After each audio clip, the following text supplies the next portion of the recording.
Hi everyone, welcome to my channel Career Catalyst.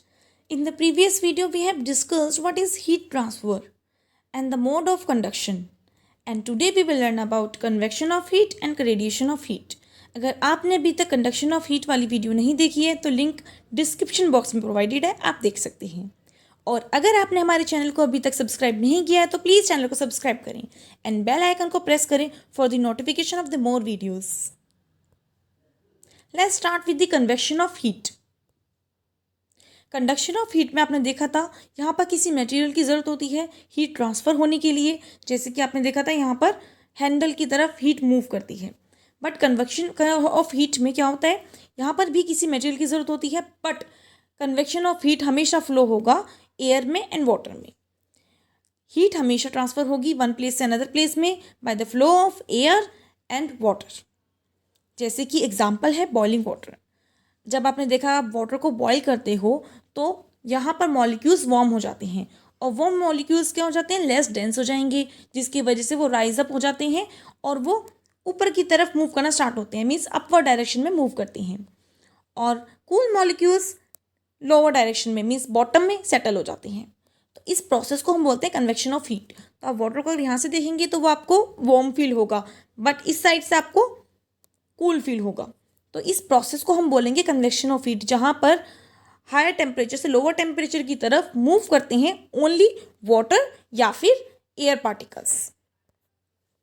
यहाँ पर एक और एक्सपेरिमेंट हम देखेंगे। एज्यूम करेंगे आपके ये एक रूम है और ये कॉम्पैक्ट रूम है। इस रूम में यहाँ पर आपको हीट दिखती है। तो ये फायर में क्या होगा, फायर के आसपास जितने भी एयर मॉलिक्यूल्स होंगे वो वार्म हो जाएंगे और वार्म होने के बाद वो लेस डेंस हो जाते हैं और लेस डेंस होने के बाद वो राइज होंगे अपवर्ड डायरेक्शन में। तो ये अपनी मीन पोजीशन को चेंज कर लेते हैं, मीन्स यहाँ पर जो पार्टिकल्स एयर पार्टिकल्स वो मूव होना स्टार्ट हो जाते हैं, अपनी मीन पोजीशन को छोड़ देते हैं और गर्म होने के बाद वो ऊपर की तरफ मूव करते हैं, जिसकी वजह से आप देखते हैं कि जब भी आपको धुआं दिखाई देता है तो हमेशा ऊपर की डायरेक्शन में मूव करता है। वो इसीलिए क्योंकि हीट आ जाती है जब एयर में, तो क्या होता है एयर पार्टिकल्स भी डेंस हो जाएंगे, कम डेंस हो जाते हैं, मीन्स लेस डेंस होने के बाद वो अपवर्ड डायरेक्शन में मूव करते हैं। और कूल एयर पार्टिकल्स ज़्यादा डेंस हो जाते हैं, जिसकी वजह से वो नीचे की तरफ आ जाते हैं और वो बॉटम में सेटल हो जाते हैं।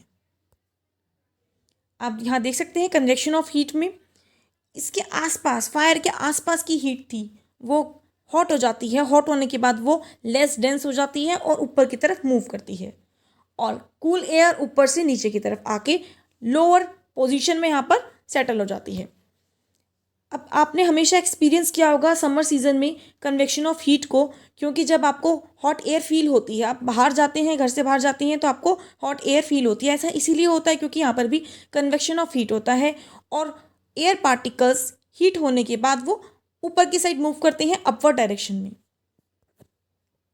अब आप यहाँ पर देखेंगे, क्या आप जानते हैं कि during day time land area हमेशा वार्म हो जाता है और सी रीजन क्या हो जाता है, कूल हो जाता है। तो हॉट एयर जाएगी, मूव करेगी कूल की तरफ और कूल मूव करेगी हॉट की तरफ।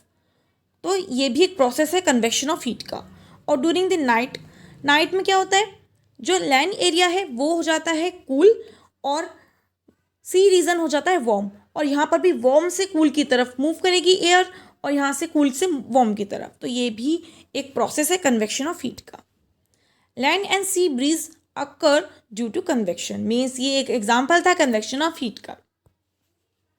अब अंडरस्टैंड करते हैं difference between conduction and convection of heat. आप देख सकते हैं यहाँ पर एक गर्म कॉफ़ी या फिर गर्म टी आप बोल सकते हैं। तो आप देखेंगे एयर मूव करेगी ऊपर की तरफ अपवर्ड डायरेक्शन में, वर्टिकली अपवर्ड मूव करती है हमेशा, क्योंकि आप देख सकते हैं यहाँ पर भी एयर के पार्टिकल्स जब वार्म हो जाते हैं तो वो कूल एरिया की तरफ मूव करेंगे और कूल पार्टिकल्स हॉट की तरफ। तो आप देखेंगे ये प्रोसेस है कन्वेक्शन ऑफ हीट का।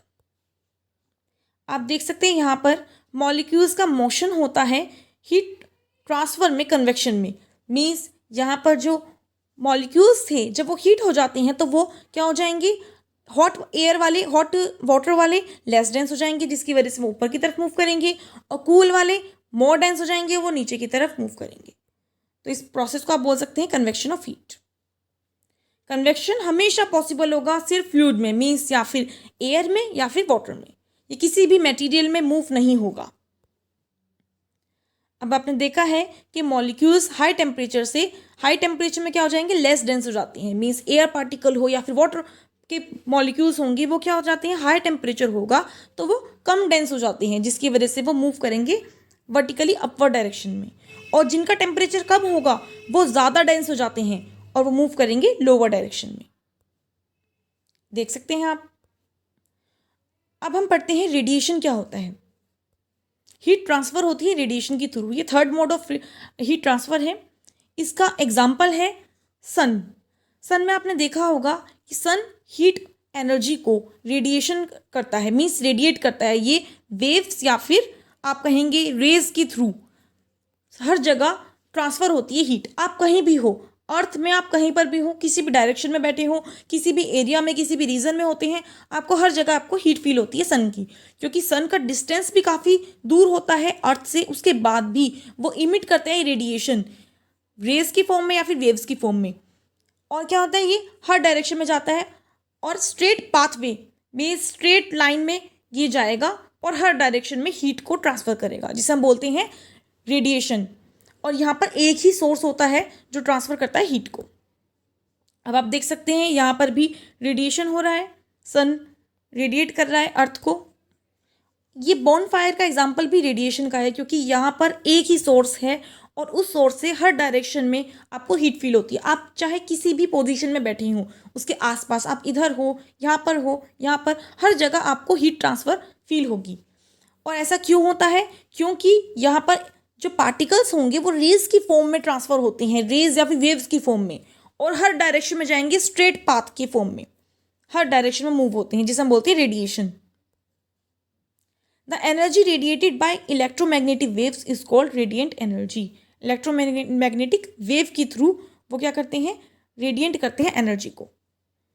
Mode of transfer of heat, इसमें ज़रूरत नहीं होती रेडिएशन में किसी भी मटेरियल की, मीडियम की ज़रूरत नहीं होती, बट कन्वेक्शन एंड कंडक्शन में हमेशा किसी न किसी मीडियम की ज़रूरत होती है हीट ट्रांसफ़र के लिए, बट रेडिएशन में किसी भी मीडियम की ज़रूरत नहीं होती।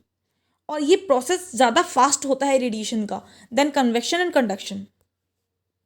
थर्मल रेडिएशन में आपने देखा होगा कि light from a filament is when fall on a body is partly reflected and partly absorbed, कि जब भी सन की रेज किसी भी पार्टिकल्स पर, किसी भी बॉडीज़ पर वो आती है तो क्या हो जाता है, वो पार्शली तो हम एब्जॉर्ब कर लेते हैं उसको और पार्शली रिफ्लेक्ट बैक हो जाती है वो।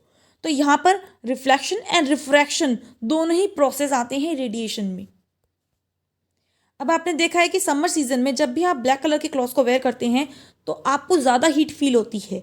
ऐसा क्यों होता है, क्योंकि सन से जो रेज आती हैं वो ट्रैप कर लेता है, ब्लैक बॉडीज़ ज़्यादा ट्रैप कर लेते हैं, मीन्स ब्लैक टी शर्ट हो या ब्लैक क्लॉथ्स होंगे वो ज़्यादा ट्रैप कर लेंगे और वो इमिट करते हैं रेडिएशन, मीन्स ज़्यादा हीट को वो इमिट करते हैं, जिसकी वजह से हमें गर्मी फील होती है।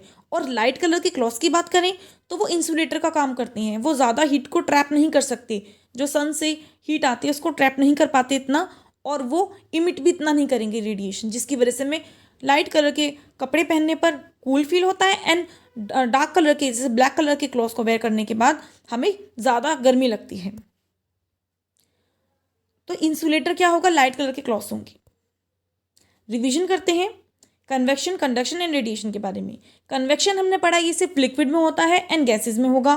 कंडक्शन किसी भी मटेरियल में हो सकता है, मेटल में हो सकता है, और यहाँ पर डायरेक्ट कॉन्टैक्ट की ज़रूरत होती है, जैसे कि ये हैंडल है, ये फ्राइंग पैन का हैंडल, यहाँ से हीट ट्रांसफ़र होगी, धीरे धीरे इस तरफ मूव होती है। और रेडिएशन में हमने देखा ये एक सोर्स होता है, सोर्स से हर एक डायरेक्शन में हीट ट्रांसफ़र होती है रेज या फिर वेव्स के थ्रू। कंडक्शन डायरेक्ट कॉन्टैक्ट के थ्रू, एंड कन्वेक्शन में क्या होता है, हीट, जब हीट पार्टिकल्स होते हैं वो वार्म होने के बाद अपवर्ड डायरेक्शन में मूव करते हैं क्योंकि वो लेस डेंस हो जाती हैं। और रेडिएशन में हमने देखा है वो ट्रांसफ़र होती है इलेक्ट्रोमैग्नेटिक रेडिएशन के थ्रू, और वो हमें फील होती है काफ़ी डिस्टेंस के बाद भी। आज के लिए इतना ही। अगर आपको वीडियो अच्छी लगे तो प्लीज़ चैनल को सब्सक्राइब करें एंड बेल आइकन को प्रेस